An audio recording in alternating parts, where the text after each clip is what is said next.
পুরুষদের ভুল করেও এই তিনটি কথা কারোর সাথে শেয়ার করা উচিত নয়।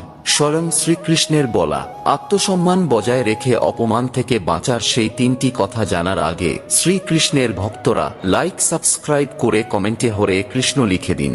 নাম্বার 1, কখনো কারোর সাথে টাকা সংক্রান্ত কোনো সমস্যার কথা ভুলেও শেয়ার করবেন না, কারণ এ দুনিয়াতে সাহায্যের থেকে পিছনে হাসাহাসি করা ব্যক্তির সংখ্যা বেশি, ফলে এতে সমাজে আপনারই সম্মান নষ্ট হবে।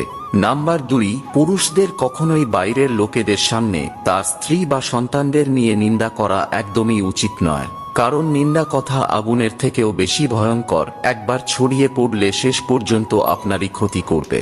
নাম্বার 3, আপনি যদি জীবনে কোনো কারণে কোনো অপমানের সম্মুখীন হন তাহলে তা গোপন রাখতে শিখুন, কারণ বন্ধু ভেবে আপনি যার সাথে এই কথা শেয়ার করছেন পরে শত্রু হয়ে সে এটাই আপনার বিরুদ্ধে ব্যবহার করতে পারে।